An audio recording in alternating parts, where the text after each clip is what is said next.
Olá pessoal, tudo bem? Bem-vindos de volta ao meu canal. Hoje nós vamos falar bem rapidamente um resumo das análises aprendidas e vamos aprender a diferenciá-las um pouco mais.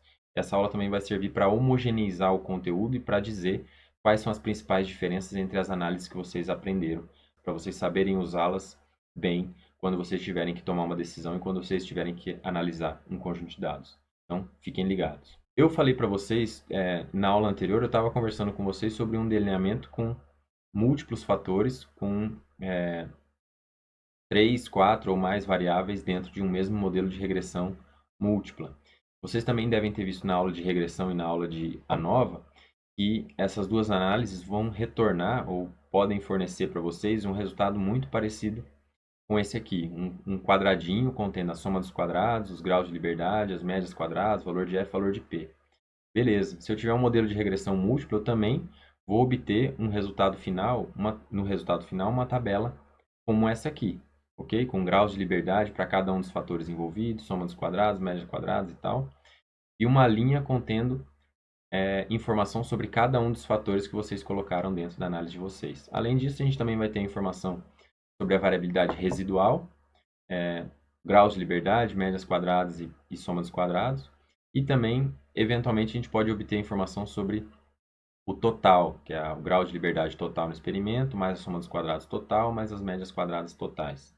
Beleza, mas independente da análise, regressão, ANOVA, regressão múltipla, tanto faz, vocês vão sempre chegar em uma tabela muito parecida com essa aqui. Por quê? Porque regressão e ANOVA são coisas muito parecidas. Na verdade, elas são praticamente a mesma análise, elas são coisas muito semelhantes e elas funcionam exatamente da mesma forma, por meio da partição de variância. Toda a matemática por trás, tanto da ANOVA quanto da regressão, elas são muito parecidas, se não idênticas. Eu ainda não falei muito para vocês, mas o teste T também ele é muito parecido, ele está diretamente ligado a essas duas variáveis. Eu devo ter comentado em algum vídeo, mas se vocês pegarem a estatística T e elevarem a estatística T ao quadrado, vocês vão ter a estatística F, ok? Só para vocês verem que teste T, ANOVA e regressão são coisas muito parecidas, elas são muito relacionadas. A forma da matemática por trás dessas análises, ela vai ser praticamente a mesma, ok? Idêntica, independente de qual você utilizar. Inclusive, se você usar uma ANOVA ou um teste T, eles têm que chegar a resultados muito parecidos, se não idênticos, ok? Qual é a principal diferença entre elas? A principal diferença é que o teste T, na verdade, todas elas, teste T, regressão, regressão múltipla, todas elas você sempre vai ter uma variável resposta que é contínua. Tudo que a gente tratou nessa disciplina, a gente está falando sobre variável resposta contínua, ok? Em compensação, no teste T, eu vou estar tratando de uma variável independente categórica com dois níveis, sempre. Então, se eu tiver falando de alguma variável categórica de dois níveis, por exemplo, sexo de camundongos, é macho ou é fêmea, não existem outros níveis para camundongos. Nesse caso, eu posso utilizar um teste T, mas eu também posso usar uma análise de variância, porque a análise de variância ela também funciona como uma variável categórica com dois níveis ou com mais níveis. A diferença entre essas duas variáveis ela está justamente no número de níveis da variável categórica. No caso do teste T, ela só funciona com dois, enquanto que a análise de variância ela funciona com dois ou mais níveis. Tanto faz, ok? Mas elas são altamente ligadas uma à outra.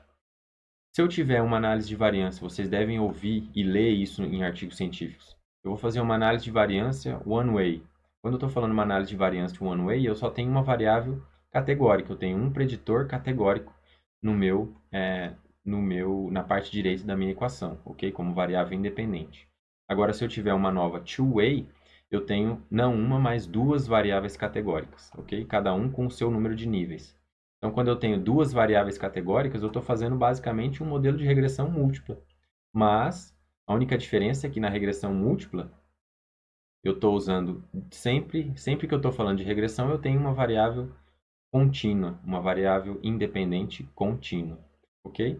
Então, na a nova two-way, eu vou ter sempre duas variáveis categóricas ou mais. Eu poderia ter three-way com três categorias, com três variáveis categóricas. Vocês também devem ver por aí análise de covariância, ou ANCOVA. Vocês devem encontrar esse nome na literatura, ANCOVA, análise de covariância.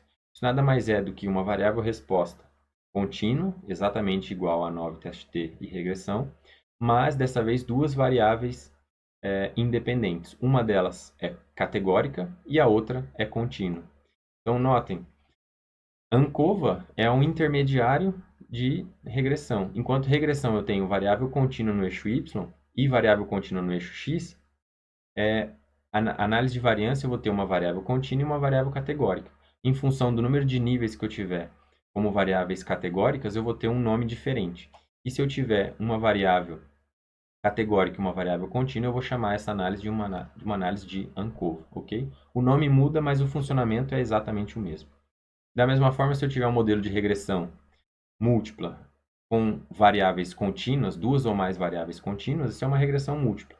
Por quê? Regressão sempre funciona com variáveis contínuas, ok? Duas ou mais variáveis contínuas, eu estou falando de regressão múltipla. E a diferença dessa regressão, tudo isso aqui, teste T, ANOVA, ANOVA One Way, ANOVA Two Way, ANCOVA, regressão múltipla, é tudo praticamente a mesma coisa. É tudo igual, elas são todas, elas funcionam da mesma forma. Matematicamente, elas fazem a mesma coisa dentro do computador, ok? A única diferença entre elas é o número de variáveis independentes que elas têm e o tipo dessas variáveis, se elas forem contínuas ou categóricas. Se elas forem contínuas, nós estamos falando de regressão. Regressão múltipla. Se elas forem categóricas, a gente pode estar falando de teste T, ANOVA ou uma nova One Way, Two Way ou uma ANCOVA, tanto faz se tiverem mais variáveis categóricas ou um mix de variáveis dentro do teu modelo. Ok? Então, tudo o que vocês aprenderam nesse curso, vocês devem ser capazes de entender essas análises, porque elas funcionam exatamente da mesma forma, ok? E a grande diferença dessas análises para a análise de correlação é que correlação sempre vai ser feita entre duas variáveis contínuas, sempre. Ela é muito parecida com a regressão. A única diferença, ou pelo menos uma das principais diferenças entre elas, é que dessa vez a correlação ela não está assumindo um efeito, uma causa e efeito, ok? Que é aquele lance. Se uma variar, a outra pode variar, mas não significa que essas duas variáveis essa variação é causada por uma ou outra. No caso de ANOVA, teste T e regressão, eu sempre tenho essa relação de dependência entre as variáveis, ok? Tanto é que eu tenho uma variável dependente e variáveis independentes dentro do meu modelo, dentro da minha análise. No caso de correlação, não faz sentido eu falar de variável resposta ou variável dependente, porque não existe uma dependência de causa e efeito entre elas, ok? Baseado nisso, vocês já devem ser capazes de tratar uma grande parte dos dados biológicos vocês devem ser capazes de fazer estatísticas simples que podem ser aplicadas em uma ampla gama de experimentos ou de conjuntos de dados. Então, basicamente, que tipo de dado que você tem? É um dado contínuo? Beleza. Que tipo de questão que você tem? Você tem uma questão de relação entre variáveis. Eu quero testar a relação entre duas variáveis. Vocês têm variáveis dependentes e independentes? Em outras palavras, eu estou testando um efeito de uma variável em outra, elas estão biologicamente ou elas estão ligadas? Existe uma relação de causa e efeito entre elas? Se sim, você parte para uma análise de regressão. Se você tiver múltiplos preditores, múltiplas variáveis independentes, uma regressão múltipla. Agora, se não existe uma causa e efeito entre essas duas variáveis e elas são todas contínuas, e você está interessado em uma relação de uma relação entre elas, você pode usar uma análise de correlação. Agora, se você está interessado em diferenças entre médias, está pensando em quê? Diferenças entre médias, beleza. Mas quantos grupos eu tenho? Eu tenho dois grupos? Se eu estou testando, se eu tenho interessado em diferença entre dois grupos, machos e fêmeas, ou alto e baixo, ou com remédio, sem remédio, ou com a droga ou sem a droga, se são sempre dois grupos, eu posso prosseguir com o teste T. Agora, se são dois ou mais grupos, eu posso também partir para análise de variância, ok? E aí, se eu tiver mais de um, mais de dois ou mais de três grupos dentro da minha análise de variância, eu vou precisar saber, eu vou precisar testar quais são as diferenças entre as médias e onde essas diferenças são ou não significativas aplicando, por exemplo, um teste pós-hoc de Tukey ou aplicando a correção de Bonferroni, ok? Então, isso aqui resume bastante do que a gente fez até aqui e do que a gente aprendeu no curso.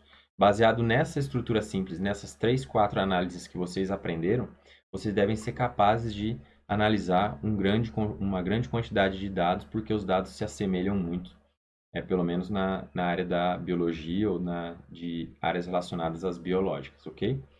Não espero que vocês saibam todos em detalhe, todas elas, mas pelo menos as principais diferenças entre elas são necessárias para vocês entenderem qual delas eu devo aplicar em qual situação que eu estou analisando, ok? Muito obrigado pela presença de vocês, pela paciência de vocês. Se vocês quiserem entender um pouco mais e ler um pouco mais sobre correlação, entender um pouco mais sobre a nova, regressão e tal, eu sugiro essas leituras adicionais para vocês se familiarizarem um pouco mais com essas análises que vocês aprenderam até aqui, ok? Muito obrigado pela audiência e até o próximo curso.